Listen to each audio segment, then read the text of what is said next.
الحمد لله الذي هدانا لهذا وما كنا لنهتدي لولا أن هدانا الله نشهد أن لا إله إلا الله ونشهد أن محمدا عبده ورسوله صلى الله تعالى على خير خلقه محمد وآله وأصحابه أجمعين أما بعد فأعوذ بالله من الشيطان الرجيم بسم الله الرحمن الرحيم ولتكملوا العدة ولتكبروا الله على ما هداكم ولعلكم تشكرون وَإِذَا سَأَلَكَ عِبَادِي عَنِّي فَإِنِّي قَرِيبٌ أُجِيبُ دَعْوَةَ الدَّاعِ إِذَا دَعَانِ فَلْيَسْتَجِيبُوا لِي وَلْيُؤْمِنُوا بِي لَعَلَّهُمْ يَرْشُدُونَ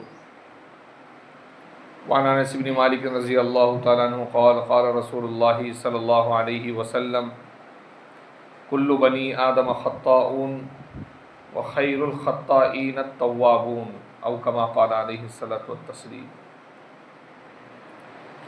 محترم اور مکرم حاضرین، اللہ رب العزت کا شکر و احسان ہے کہ اللہ تعالیٰ نے رمضان المبارک کا مقدس مہینہ عطا فرمایا، اور یہ مقدس مہینہ چند ہی ساعات کے اندر ہم سے جدا ہونے والا ہے۔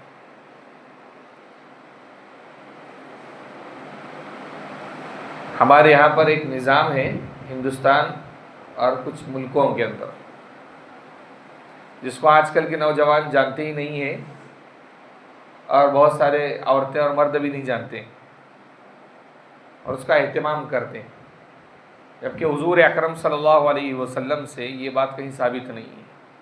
اور وہ کیا چیز ہے؟ وہ ہے جمعۃ الوداع، یعنی رمضان کا آخری جمعہ ہے تو جیسے وہ رخصت کرتے ہیں کسی کو، تو اس جمعہ کو بھی رخصت کر رہے لوگ، اس جمعہ کو بھی کیا کر رہے؟ بولو بھائی، رخصت کر رہے۔ عجیب تماشا ہے، آج کل میں سب دیکھ رہا ہوں اسٹیٹس پر ہمارے نوجوانوں کے، تو جمعۃ الوداع، کائی کا وداع؟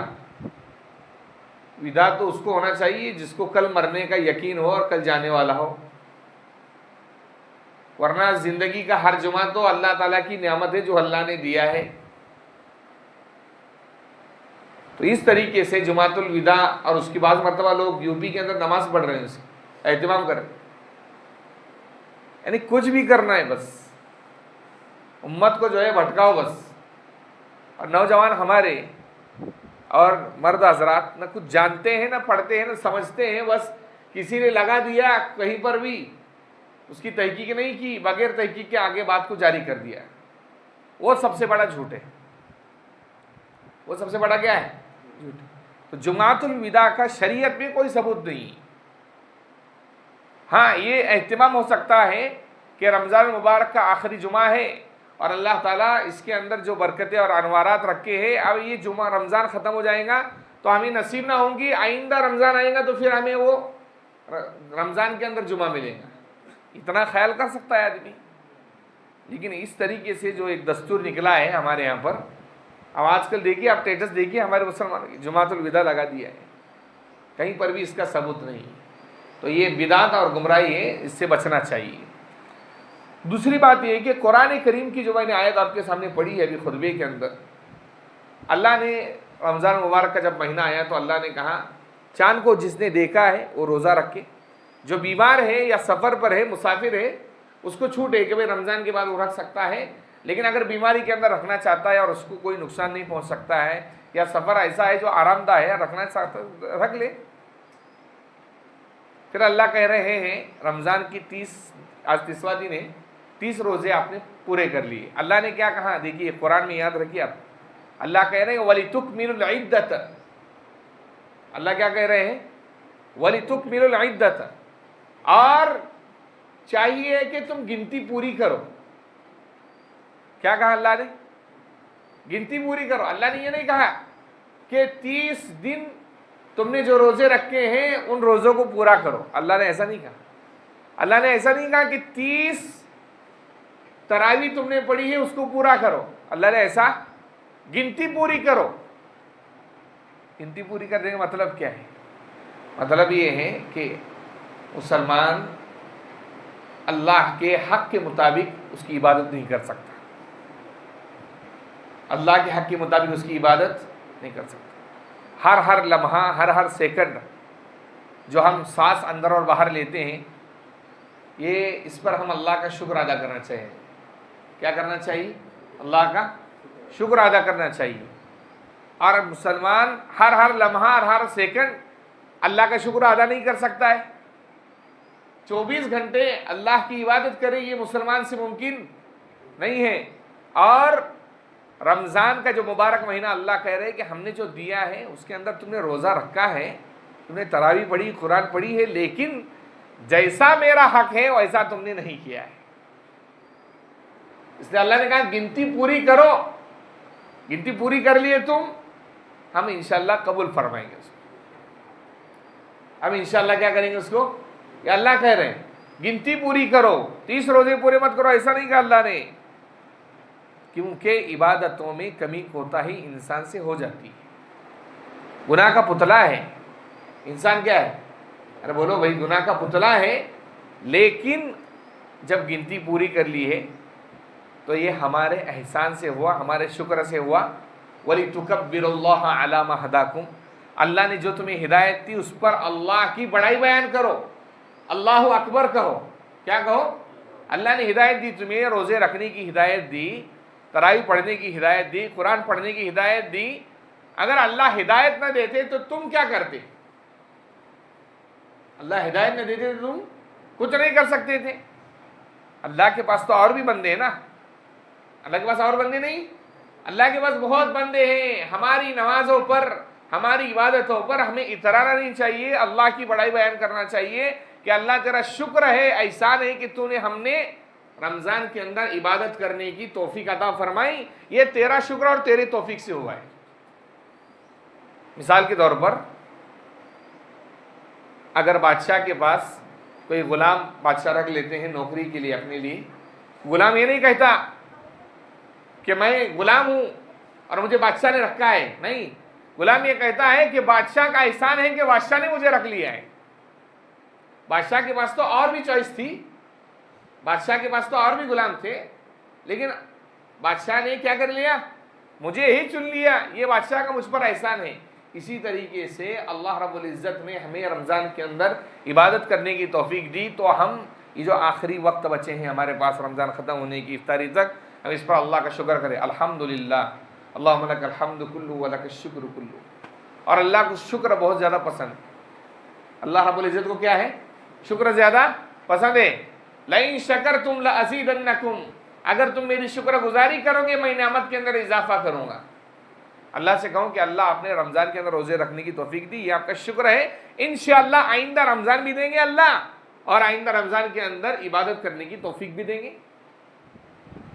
سب سے پہلی بات یہ ہے کہ اللہ کہہ رہے ہیں وَلِتُكَبِّرُوا اللَّهَ وَلَعَلَّكُمْ تَشْكُرُونَ, اور چاہیے کہ تم کیا کرو, شکر گزاری کرو. اور پھر رمضان کا مہینہ ہونے کے بعد بعض مرتبہ انسان کے دماغ میں آتا ہے ابھی شیطان کی ٹرین آنے والی ہے. ارے آدمی سوچتا ہے کہ نہیں, ٹرین رات میں شیطان کی چھوٹ گئی, صبح تک عید کی نماز کی صبح تک پہنچ جائے گی. ارے نہیں پہنچتی ہے. آدمی تو بہانہ بنانے میں ماہر ہے نا. آدمی کیا بولتا ہے, شیطان گمراہ کر رہا ہے. بھائی شیطان کبھی زبردستی کسی پر نہیں کرتا ہے, وہ ضرور آپ کے دل میں وسوسہ ڈالتا ہے, وہ ضرور آپ کے دل میں بات ڈالتا ہے, لیکن کبھی کوئی شیطان آپ کا ہاتھ پکڑ کر آپ کو گناہ کی طرف نہیں لے جا سکتا.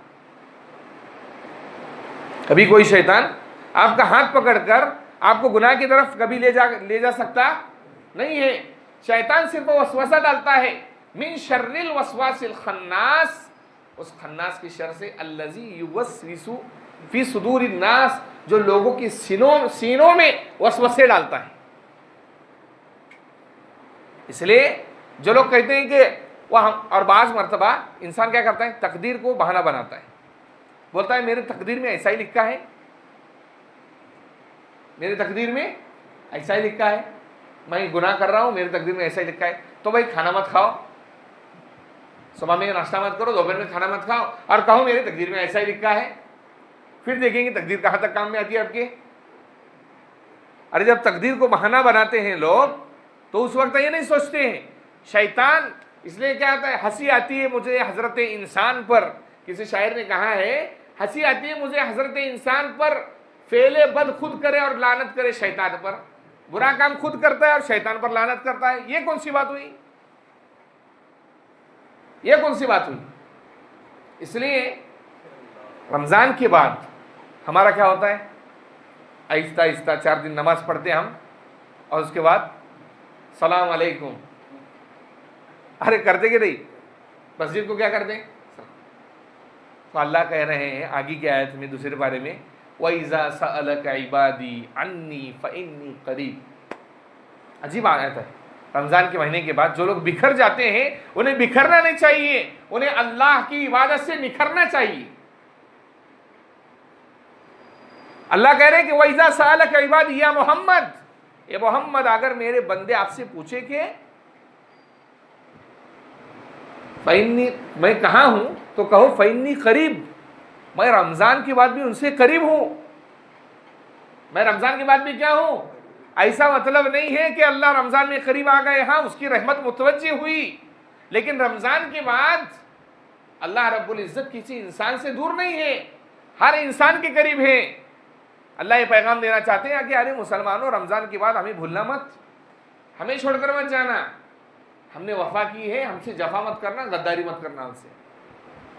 اور رمضان کے مسلمان خدا کی عبادت سے نکھر جاتے ہیں، وہ شیطان کے حملے سے بکھر جاتے ہیں، اور پھر شیطان کو تانا دیتے رہتے ہیں۔ کل قیامت کے دن شیطان تو کیا کرے گا؟ اپنی برا ظاہر کر دے گا، کہیں گا کہ میں نہیں، میں تو اللہ کو ایک مانتا ہوں، میں نے گناہ کیا ہے، شیطان کہے گا میں نے گناہ کیا ہے، شیطان کہے گا، لیکن میں نے زبردستی تمہارا ہاتھ پکڑ کے تم کو کبھی نہیں لے جائے گا، نہ میں نے زور سے کبھی پکارا ہے۔ کبھی شیطان دیکھنا، کبھی ایسا باہر کھڑے ہو کر کبھی زور سے نہیں بلائیں گا، ارے بھائی ادھر آ، تھیٹر میں جانا ہے کر کے، کبھی شیطان زور سے نہیں پکارے گا، دیکھ لینا کبھی۔ وَمَا لَمْ يُصْرِخْكُمْ، شیطان کہتے ہیں کہ میں نے چیخ کر کبھی کسی کو نہیں پکارا ہے۔ تو رمضان کے بعد اللہ ہمارے قریب ہیں، اللہ ہم سے قریب ہے۔ مسلمانوں کو رمضان کے بعد جیسے رمضان کے اندر جڑے رہیں، رمضان کے بعد کرو عبادت، لیکن عبادت مت چھوڑو۔ آپ 20 رکعت تراویح کا اہتمام کرتے تھے، اب رمضان کے بعد 20 رکعت تراویح نہیں ہے، لیکن اللہ نے اس کی جگہ اشراق کی نماز رکھی ہے، چاشت کی نماز رکھی ہے، اوابین کی نماز رکھی ہے، تہجد کی نماز رکھی ہے۔ یہ ایسی نمازیں ہیں جو انسان کے عبادتوں کا شوق دلاتی ہے، انسان کی زندگی میں آسانیاں پیدا کر دیتی۔ صلاح الدین ایوبی رحمۃ اللہ علیہ، ایک بہت بڑا لشکر حملہ کرنے آنے والا تھا، سمندر کے اندر سے آ رہا تھا عیسائیوں کا لشکر، اور لشکر کی تعداد بہت زیادہ تھی، سمجھے؟ رات بھر صلاح الدین ایوبی اللہ کے دربار میں روتے رہے، تہجد کی نماز پڑھ کر۔ صبح کے اندر اللہ والے کو ملے، ایک بہت بڑے اللہ والے جا رہے تھے، ان سے مصافحہ کیا، کہنے لگے آپ دعا کیجیے اللہ تعالیٰ ہماری حفاظت فرمائے، بہت بڑا لشکر آ رہا ہے۔ تو کہنے لگے صلاح الدین ایوبی، تیری رات کے آنسوؤں نے اس لشکر کو ڈبو دیا، تیرے رات کے آنسوؤں نے اس لشکر کو کیا کر دیا؟ ڈبو دیا۔ تو اللہ رب العزت ہر وقت ہمارے قریب ہے، یاد رکھیے۔ رمضان کے بعد بھی ہمیں عبادتوں کا اتنا ہی اہتمام کرنا چاہیے جتنا رمضان میں، لیکن اگر اتنا اہتمام نہیں ہو سکتا ہے تو اتنا تو کرنا چاہیے کہ فرائض جو ہیں، چاہے نماز سے متعلق ہو، اپنے فیملی سے متعلق ہو، یا اپنی زندگی کے ہر شعبے سے متعلق ہو، فرائض کو ادا کرنے کا اہتمام کریں، فرائض کو ادا کرنے کا کیا کریں؟ اہتمام کریں۔ اس لیے اللہ کہہ رہے فَإِنِّي قریب، میں قریب ہوں، اجیب دعوت الداعی اذا دعان، جب کوئی آدمی دعا کرتا ہے تو میں اس کی دعا سن لیتا ہوں۔ فَلْيَسْتَجِيبُوا لِي وَلْيُؤْمِنُوا بِي لَعَلَّهُمْ يَرْشُدُونَ، ان کی دعا قبول ہو جاتی ہے میرے دربار میں۔ وَلْيُؤْمِنُوا بِي، اور چاہیے کہ مجھ سے مانگتے رہے اور مجھ پر ایمان لائے۔ اور ایمان، بزرگ ہم کہتے ہیں نا کیا، ایمان کی محنت کرو، ایمان کی، لیکن ابھی تک مسلمانوں کے دماغ میں یہ بات سمجھ بھی نہیں آتی کہ ایمان بڑھتا کس سے ہے۔ ارے بھائی پگار کس سے بڑھتا ہے بتاؤ؟ ایک آدمی جو ہے کمپنی میں کام کر رہا ہے، ڈیلی برابر آتا ہے، مالک نے دیکھ لیا کہ ماشاءاللہ یہ برابر کام کر رہا ہے، کام بھی اس کا عمدہ ہے اور سروس بھی عمدہ ہے، تو مالک بولتا ہے کہ 2000 پکڑ اس کا بڑھا دو، 2000 پکڑ کیا کرو تو اس کا بڑھا دو۔ پھر آئندہ دیکھا اس نے 2000 بڑھ گئے، اب اور محنت سے کام کر دیا، آئندہ سال مالک بولتا ہے نہیں 5000 بڑھا دو، اب پگار بڑھ رہا ہے۔ ایمان بڑھتا ہے اعمال پر اعمال کرنے سے۔ ہمارا مسلمان کیا ہے؟ جوشیلا بندہ ہے. جوشیلا بندہ پسند نہیں اللہ کو.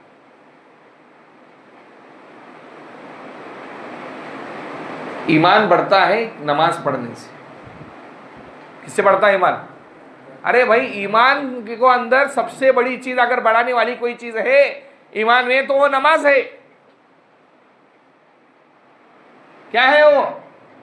ہر تسبیح ہر ذکر نماز کے اندر موجود ہے.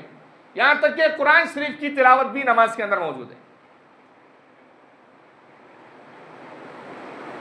ہم بول رہے بات کر رہے ہیں نماز ہمارا ایمان بڑھے ایمان بڑھے. ارے ایمان کس سے؟ بولنے سے بڑھے گا.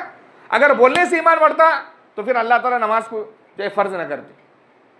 اللہ کہتے بس بولتے بیٹھو نماز مت پڑھو. نماز پڑھنے سے ہی ایمان بڑھے گا. نیک عمل کرنے سے ہی ایمان بڑھے گا. صرف بولنے سے ایمان بڑھا نہیں ہے. اور اللہ سے مانگا کرو. رمضان ختم ہو گیا تو اللہ کہہ رہے ہیں کہ ہم سے مانگو. کیوں مانگو؟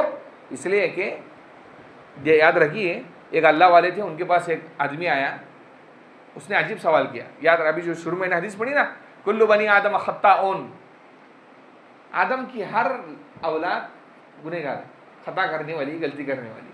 وخیر الخطائین التوابون, اور سب سے بہترین خطا کرنے والے, غلطی کرنے والے, توبہ کرنے والے. کیا کرنے والے ہیں؟ توبہ کرنے والے. ایک اللہ والے کے پاس ایک آدمی کہنے لگا کہ اللہ رب العزت کس پر دھیان رکھتے ہیں زیادہ, نیکی کرنے والوں پر یا خطا کرنے والوں پر, جڑنے والوں پر؟ بعض لوگ رہتے ہیں نا کیا, اور بعض لوگ ایسے رہتے ہیں صبح میں غلطی کی اور دوپہر میں ظہر کی نماز پڑھی اور معافی مانگی اللہ سے, اور ظہر بعد گئے اور غلطی کر دی اور عصر میں اور معافی مانگی اللہ سے. وہ اللہ والے کہنے لگے کبھی پتنگ اڑائی ہے؟ تو کہا جب پتنگ کا دھاگا ٹوٹ جاتا ہے تو کیا کرتے اس کو؟ تو کہا اس کو گانٹھ مار دیتے. تو گانٹھ مارنے کے بعد جو پتنگ اڑاتا ہے اس کا دھیان کیا رہتا ہے؟ تو اس کا دھیان گانٹھ پر رہتا ہے, کہیں گانٹھ پھسل نہ جائے. کوئی آدمی غلطی کرتا ہے اور اللہ کے دربار میں حاضر ہوتا ہے, اللہ سے کہتا ہے کہ اللہ میں نے غلطی کر دی, آپ معاف فرمائیے, دوبارہ نہیں کروں گا. تو اللہ دھیان رکھتے ہیں کہ یہ بندہ ہمارے پاس آ رہا ہے, ہم یہ چاہتے ہیں کہ یہ ہم سے چھوٹ کر دوبارہ شیطان کے راستے پر, اس لیے اللہ کا دھیان رہتا ہے. اور چلا گیا اور گانٹھ ٹوٹ گئی, اور گانٹھ باندھو اس کی. آپ صلی اللہ علیہ وسلم نے فرمایا 100 مرتبہ بھی اگر کوئی گناہ کرتا ہے اور 100 مرتبہ بھی معافی مانگتا ہے پھر بھی اللہ اسی بندے کی گناہ کو معاف فرما دیتے ہیں. کیا بول رہا ہوں میں؟ 100 مرتبہ بھی گناہ کرتا ہے اور 100 مرتبہ بھی اللہ سے معافی مانگتا ہے پھر بھی اللہ اس کے گناہ کو کیا کر دیتے ہیں؟ معاف فرما دیتے. پھر جب اتنا خدا اتنا بڑا ہے, اس کی رحمت اتنی بڑی ہے, تو بزرگوں ہم کو جو ہے نا سدھرنے کے لیے اللہ نے اتنے راستے بنا رکھے. اس لیے رمضان کے بعد اگر کبھی نماز چھوٹ جاوے نا تو اٹھ کے قضا تو کر لینا, قضا کرنا پڑے گی نماز. سو گئے, چھوڑ گئی نماز, قضا کر لیں, لیکن معافی مانگ لینا اللہ سے کہ اللہ تعالیٰ میں اب نماز چھوڑ دی, میں اب انشاءاللہ میں عصر کی نماز پڑھوں گا. اب عصر کی بھی نماز چھوڑ دی, پھر بھی معافی مانگو اللہ سے اور قضا پڑھو اور کہو کہ اللہ میں عصر کی نماز پڑھوں گا, اب انشاءاللہ مغرب میں پہنچ جاؤں گا. اب مغرب میں پہنچ گئے ماشاءاللہ, پڑھی نماز, اب عشاء چھوڑ دی, صبح بھی معافی مانگو, عشاء کی قضا کرو, وتر کی قضا کرو. جتنی بار غلطی ہو اتنی بار توبہ کرو, جتنی بار غلطی ہو اتنی بار کیا کرو؟ خدا کا در بڑا ہے. جب تک یاد رکھیے زندگی کی آخری سانس آپ کی باقی ہے, اللہ معاف کرنے کے لیے بیٹھا ہے. زندگی کی آخری سانس باقی ہے, اللہ معاف کرنے کے لیے کیا ہے؟ بیٹھا ہوا ہے. ورنہ یاد رکھیے یہ جو موقع اور لمحات اللہ نے زندگی ہمیں عطا کیے, یہ ہمیں اللہ کی طرف بلانے والے لمحات ہیں. اگر ہاتھ سے نکل گئے تو دوزخ فکس ہے آپ کے لیے. اس لیے رمضان کے بعد جتنی مرتبہ غلطی ہو, اتنی مرتبہ نماز چھوڑو, جتنے گناہ کرو, آ کر اللہ کے دربار میں, گھروں میں نہیں, خدا کا گھر یہاں پر ہے. اپنے گھر میں کیا بیٹھتے ہو جس گھر کے اندر ٹی وی لگا کر اور موبائل لگا کر ننگا ناچ دیکھتے بیٹھتے ہو؟ خدا کے گھر میں ہو جہاں پر فرشتوں کی 24 گھنٹے حاضری رہتی ہے. اس گھر میں بیٹھ کر جب اللہ سے مانگے گا تو 2 آنسو بہیں گے بھی اور اللہ معاف بھی فرما دے گا. اور اللہ کی رحمت بہت عجیب ہے. حضور اکرم صلی اللہ علیہ وسلم نے عجیب ایک واقعہ ارشاد فرمایا, عجیب واقعہ ہے. ابھی میں پڑھ رہا تھا, ایک کتاب ہے حضور اکرم صلی اللہ علیہ وسلم کے بیان کردہ عجیب واقعات، اس کے اندر یہ واقعہ لکھا ہوا ہے. قیامت کے دن اللہ تعالیٰ جہنم کے اندر لوگوں کو ڈالیں گے نا، تو دو مسلمان ایسے رہیں گے، بہت چلائیں گے، وہ بہت چلائیں گے، اتنا چلائیں گے کہ جہنمیوں کو پریشان کر کے رکھ دے گی. مار پڑ رہی ہے ادھر اور چلا بھی رہے. اب اللہ تعالیٰ جو ہے، اللہ کو بھی آواز سنائی جائے گی، وہی کہ کیا کر رہے، بتنگڑ بنا رہے ہیں، اتنا زور زور سے چلا رہے ہیں. اللہ کہیں گے بھائی لاؤ باہر ان کو. جب باہر لائیں گے تو اللہ پوچھیں گے بھائی کیوں چلا رہے ہو؟ چلا اس لیے رہے کہ آپ ہمیں معاف فرما دے. اب ہمیں کیا کر دے؟ اللہ کہیں گے معافی تو نہیں بھائی تم کو، جاؤ واپس اپنے اپنے ٹھکانے پر جاؤ، جلتے رہو آگ کے اندر. دنیا میں گناہ کی، اس میں سے ایک جو ہے چھلانگ لگائیں گے جہنم میں زور سے، اور دوسرا جو ہے نا بات نہیں سنے گا، وہ کھڑا رہے گا. تو اللہ پوچھیں گے بھائی یہاں کیوں کھڑا ہے؟ تو کہاں اس لیے کھڑا ہوں کہ آپ نے کہا ہے ایک مرتبہ جہنم سے جو نکل گیا وہ دوبارہ جہنم میں داخل ہو سکتا نہیں. آپ نکال دیے تو کائے کو داخل کر رہے ہیں مجھے؟ اب نکال دیے تو کائے کو ارے بولو داخل کر رہے ہیں. تو اللہ کہیں بات تو صحیح ہے بھائی، حالانکہ اللہ تو سب چیزیں جانتے ہیں، سب کی دلوں کا حال جانتے ہیں. پھر کہیں گے بھائی اس کو بھی نکالو، دنیا میں اس نے نہیں سنی، یہاں تو سنا ہے بدماش نے. میں نے کہا کہ مار اڑی تو مار دیا. خدا مہربان ہے، بہت بڑی رحمت ہے اللہ کی. اللہ کی رحمت سے کبھی مایوس نہیں ہونا چاہیے. اس لیے رمضان کے بعد اللہ کی رحمت ہمیں گھیری ہوئی رہتی ہے. ان رحمت اللہ قریب من المحسنین، بے شک اللہ کی رحمت نیک کام کرنے والوں کے نزدیک ہے. ایک آدمی گیا حرم شریف کے اندر، حرم شریف میں حضور اکرم صلی اللہ علیہ وسلم کے روزے کے سامنے کھڑا ہو گیا. روزہ حضور اکرم صلی اللہ علیہ وسلم، روزہ سمجھتے نا، قبر اطہر کو بولتے ہیں روزہ مبارک. کھڑا ہو گیا اور چہرہ کیا اپنا قبلے کی طرف، اور کہنے لگا یہ اللہ تو رحمان ہے، ادھر پیغمبر جو ہے وہ مہربان ہے. تو رحمان، تیرا پیغمبر مہربان، اور تیرا اور میرا دشمن شیطان ہے. تیرا اور میرا دشمن کیا ہے؟ اگر تو نے مجھے معاف نہیں کیا تو تیرا پیغمبر جو مہربان ہے وہ پریشان ہو جائے گا اور شیطان خوش ہو جائے گا. اور اگر تو نے مجھے معاف کر دیا تو تیرا پیغمبر جو مہربان ہے وہ خوش ہو جائے گا، تو بھی خوش ہو جائے گا، میں بھی خوش ہو جاؤں گا، اور شیطان ناراض ہو جائے گا. اوپر سے اللہ نے آواز لگائی، کہا ارے بندے تیرا کاسا، کاسا کہتے ہیں بھیک مانگنے کا، جو پہلے زمانے میں کٹورا آتا تھا. آج کے زمانے میں تو فیشنیبل بھکاری ہے، لیکن پہلے زمانے میں اسے کاسا آتا تھا. اللہ کہنے لگے، ارے اوپر سے آواز آئی اللہ کی، کہا ارے بندے تیرا کاسا چھوٹا ہے، اگر تو مجھے اس وقت سارے دنیا کے انسانوں کی مغفرت مانگتا سب کو معاف کر دیتا. اگر اس وقت سارے دنیا کی انسانوں کی مغفرت مانگتا سب کو معاف کر دیتا. تو چند لمحات ہمارے پاس باقی نہیں ہیں. اللہ سے یاد رکھیے، ایک دعا ہمیشہ کیجیے. دنیا میں جینے کا شوق کس کو نہیں بتائیے؟ ارے جینے کا شوق کس کو نہیں؟ میں خود دعا مانگتا ہوں کہ اللہ مجھے 100 سال سے زیادہ عمر دے، لیکن تندرستی کے ساتھ، محتاج بنا کر نہیں. اللہ سے ایک دعا مانگنا چاہیے کہ اللہ تعالیٰ میری زندگی میں برکت عطا فرما، عمر میں زیادتی عطا فرما، اور ساتھ میں عبادت کی توفیق عطا فرما. زندگی میں برکت اور زیادتی عطا فرما اور ساتھ میں عبادت کی توفیق عطا فرما. تو یہ رمضان کے ساتھ تو ختم ہو جائیں گے، لیکن یاد رکھیے اللہ رمضان کے بعد بھی اللہ ہے، اس کی عبادت بھی جاری ہے، اس کا گھر بھی زمینوں پر باقی ہے، ہر وقت اذان کی آواز آنے والی ہے.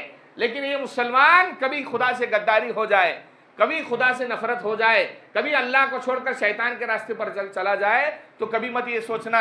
حضرت ابو ہریرہ رضی اللہ تعالیٰ عنہ ارشاد فرماتے ہیں، ان اللہ تعالی یبسط یدہ باللیل لیتوب مسیء النہار، بے شک اللہ تعالیٰ اپنے ہاتھ کو رات میں پھیلا دیتے ہیں. ایک ماں کا بیٹا، چھوٹا بچہ جب 2 سال کا رہتا ہے، دوڑتے ہوئے آتا ہے تو ماں کیسے لپک کے پکڑتی ہے. اللہ اسے اپنے ہاتھوں کو پھیلاتے ہیں اور کہتے ہیں دن کا گنہگار جس نے گناہ کیا ہے اور گناہ کر کے اس کے عضو کو گناہ سے بھر دیا ہے، میں رات کے اندر بیٹھا ہوں تاکہ تو میرے پاس آ کر توبہ کر لے.